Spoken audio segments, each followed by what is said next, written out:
de nous exprimer en face de vous, de nous exprimer aussi en face de nos compatriotes pour évoquer un sujet qui, de notre point de vue, est le plus important. Un sujet qui, pour nous, devrait être au centre de nos préoccupations et qui ne l'est pas. Ce journée du 9 décembre représente bien quelque chose parmi les journées internationales célébrées à travers le monde. Et cette journée du 9 décembre n'a jamais été célébrée aussi bien au Sénégal que sur le continent à notre connaissance. Et lorsque nous faisons par malice l'interrogation au niveau de nos compatriotes, qu'ils soient de la société civile, qu'ils soient de la presse, pour savoir justement que représente cette journée, personne n'est en mesure de nous répondre. Parce que tout simplement, on n'accorde pas à cette journée l'importance qu'elle devrait avoir. Cette journée du 9 décembre est la journée internationale de lutte contre la corruption. Et ma foi, ici au Sénégal, ici sur le continent africain, si nous souffrons d'un mal, le principal, il s'agit bien de la corruption. La corruption, finalement, est la racine de tous nos maux. On nous parle de déficit d'enseignants, on nous parle de déficit de médecins, on nous parle de déficit d'infrastructures et de bien d'autres déficits. Mais tout ceci n'est que la conséquence du mal et du mal ultime, à savoir la corruption. Et quand nous parlons de corruption, nous ne nous limitons pas simplement à la corruption administrative et financière. Nous ne parlons pas simplement de cette corruption qui vise les acteurs politiques. Nous parlons de la corruption dans sa globalité. Et cette corruption, au-delà de l'administrative et de la financière, elle est intellectuelle, elle est religieuse, elle est morale. Et il s'agit d'une corruption qui prend racine au cœur même de nos familles et depuis notre tendre enfance. Parce que de prendre un enfant qui, comme la psychologie l'a bien expliqué, tout ce qui rentre dans son esprit de 0 à 3 ans n'en sortira pas. Et on prend cet enfant-là, on lui met dans l'esprit qu'il doit prendre en charge ses parents. Mais voilà une société qui est malade. Une société saine doit justement avoir des adultes responsables, des adultes ayant conscience qu'ils ont un devoir vis-à-vis des enfants, un devoir de soins, un devoir d'éducation, un devoir d'habitat, un devoir et des devoirs vis-à-vis de leurs enfants. Mais de mettre, si je puis dire, le système à l'envers, de structurer un enfant tel qu'il devrait demain subvenir aux besoins de ses parents, eh bien, voilà une société qui est malade, voilà une société qui marche à reculons. C'est plutôt ceux qui ont la conscience et ceux qui ont l'énergie pour pouvoir produire d'un point de vue économique, c'est à eux de pousser la jeunesse. Ce n'est pas à l'enfant, ce n'est pas aux jeunes de se retourner pour pousser justement des adultes. Quand une société fonctionne de cette manière-là, disons-nous bien que cette société, elle est profondément malade. Quand je parle de corruption intellectuelle, la corruption intellectuelle, je vais juste donner un exemple qui est très précis, c'est d'avoir quelqu'un, soi-disant, doté d'une certaine science, mais lorsqu'il va exprimer sa science, personne n'aura le droit de lui porter la contradiction. Mais ma foi, de quelle science parlons-nous dans ce cas-là? Toute science doit être apte à accueillir, à recevoir une contradiction et y répondre par des arguments. Mais lorsqu'on a des chiens de garde qui, lorsqu'on nous contredit, sont capables d'aller agresser le contradicteur, d'aller brûler ses biens, eh bien, là, on est dans la corruption intellectuelle. Lorsque un professeur qui a autorité sur une jeune femme est capable de courtiser cette jeune femme, d'entretenir une relation amoureuse avec cette jeune femme, ce professeur, il fausse les règles, il fausse l'équilibre entre les élèves, il fausse l'équilibre entre les étudiants, il fausse l'avenir des enfants. et ils, si je puis dire, versent dans la corruption de notre jeunesse, dans la corruption morale. La corruption, elle est multiforme dans notre pays, elle est généralisée, et c'est toute notre société qui l'est. Et nous sommes corrompus à tel point que quiconque même pense à dénoncer la corruption passe pour être quelqu'un de compliqué, passe pour être un justicier, passe pour être un toubab. Mais non, avoir l'ambition maximaliste et non misérabiliste, avoir l'ambition de voir nos pays vivre dans la prospérité, ma foi, ce n'est pas être compliqué, ce n'est pas chercher des difficultés, c'est tout simplement être un être humain doué de raison. Nous avons été dans les facultés avec les Occidentaux, nous ne voyions ni père ni mère, et nous n'avions pas de bourse, et nous avions de meilleurs résultats que les Occidentaux. Ça veut dire que les Sénégalais, en matière intellectuelle, les Sénégalais n'ont rien à envier à personne. Mais dans le même temps, s'il s'agit de gérer nos pays, ces étudiants occidentaux qui étaient derrière nous dans les amphis, qui, lorsque nous soutenions 2 diplômes au mois de juin, eux, ils soutenaient, malgré le soutien de leurs parents, malgré l'adaptation à leur société au mois de septembre, lorsqu'il s'agit de faire fonctionner leur société, eh bien, ces Occidentaux-là, ils en sont capables. Nous n'en sommes pas capables. Mais ma foi, pourquoi? Alors que nous avons prouvé dans les facultés qu'en termes de compétences, ils n'en ont pas plus que nous. Donc, c'est tout simplement cette différence, petite mais fondamentale, c'est-à-dire qu'ils ne sont pas corrompus et nous le sommes. Vous êtes avec des Occidentaux. Pendant 20 ans, vous ne les verrez pas prendre un seul arrêt maladie. Pas un seul. Quel est le Sénégalais qui va au bureau à l'heure, qui finit à l'heure et qui travaille 5 jours sur 5?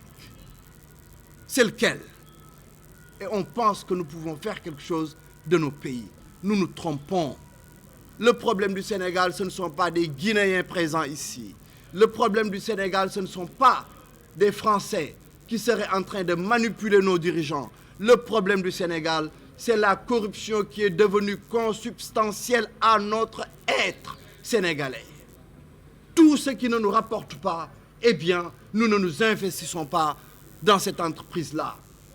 Tout ce qui ne rapporte pas un gain immédiat ne nous importe pas. C'est ça le problème du Sénégal. Et c'est ancré en nous.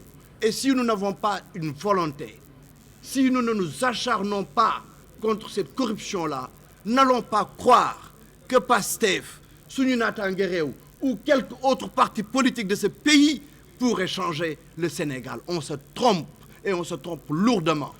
Et nous serons plus que jamais à la remorque des sociétés occidentales. Là, ce 9 décembre, les Ukrainiens qui sont en guerre, ils ont célébré cette journée du 9 décembre avec leur jeunesse, descendue dans les rues, justement, pour sensibiliser la jeunesse ukrainienne. La jeunesse sénégalaise, aujourd'hui, qu'est-ce qu'elle fait? Elle n'est même pas au courant de cet événement-là. Et nous pensons pouvoir faire quelque chose avec notre jeunesse. Nous nous trompons profondément. Nous entretenons, nous nourrissons notre jeunesse de corruption. L'enfant qu'on envoie même à la boutique et on lui met dans la tête qu'à son retour, on va lui donner la monnaie pour que l'enfant accepte. C'est déjà un acte corruptif. C'est ça la réalité. En tout cas, nous, Sununata Nguerew, nous sommes déterminés à mener ce combat-là. Ma présence ici, en solitaire, c'est pour démontrer ma détermination et pour dire que je suis prêt à demeurer dans cette solitude pour mener ce combat-là. Et j'ai la conviction profonde qu'il y a tant de Sénégalais qui souhaiteraient que cette corruption-là cesse dans notre pays. Mais ils n'ont pas un leader politique ou ils n'ont pas vu quelqu'un qui était capable jusqu'à présent de porter ce combat. Pourquoi jusqu'à présent Damel Meïssa Fall a des difficultés avec la presse sénégalaise? Parce que les difficultés, elles existent avec la presse sénégalaise. Mais c'est parce que tout simplement le combat que je porte, cette presse-là, elle sait parfaitement qu'elle est concernée également par ce que nous disons. C'est toutes les entités du pays qui sont concernées. Il n'y a pas un seul secteur qui soit épargné. Donc soyons honnêtes avec nous-mêmes. Nous ne pouvons pas dénoncer les acteurs politiques alors que nous-mêmes nous versons dans des actes corruptifs du matin au soir. C'est une société qui est corrompue. Donc c'est une société qui devra se mobiliser contre cette corruption. Mais cette société-là, sans doute, avait-elle besoin de gens déterminés pour porter le combat. En tout cas, nous sommes déterminés à porter ce combat et nous y invitons tous les Sénégalais qui ont envie que tout ceci cesse. Ce que j'ai dit depuis tant d'années et que je répète jusqu'à présent par rapport aux corps habillés, je ne vais pas revenir là-dessus. Le Premier ministre, il a entendu le Président, il a entendu le ministre de l'Intérieur, il a entendu le ministre de la Défense, il a entendu parce que je sais pertinemment qu'ils nous écoutent. S'ils sont là à discuter du port du caméra pour nos policiers, c'est parce que Sounata Nguéréo l'a dit, l'a souhaité, l'exige. Si monsieur le Premier ministre Président a évoqué la corruption au niveau de nos corps habillés, c'est parce que Damel Moïse Fall ne cesse de le répéter, parce que de 2014 jusqu'à 2024, jusqu'en août 2024, nous n'avons jamais entendu monsieur le Premier ministre Président s'attaquer aux corps habillés. Jamais. Le député Guy Marius Sagna de même, jamais. Maintenant, ils ont commencé. Mais il faut juste que ce ne soit pas des slogans. Il ne faut pas juste qu'ils essaient de nous couper l'herbe sous le pied. Il faut que ce soit profond, il faut que ce soit rigoureux, il faut que ce soit déterminé dans l'intérêt du peuple sénégalais, dans l'intérêt du continent africain. On nous parle de panafricanisme. Ma foi, le panafricanisme, ce n'est pas un slogan. Ce n'est pas d'afficher des posters. Ce n'est pas d'arborer des t-shirts. C'est un combat. Mais quel pays panafricain, quel pays va-t-on mettre ensemble pour porter le panafricanisme?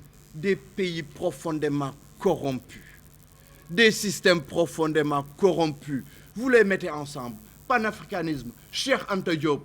Mais rien ne se fera avec des dirigeants corrompus de l'Est à l'Ouest du continent, du Nord au Sud. Rien.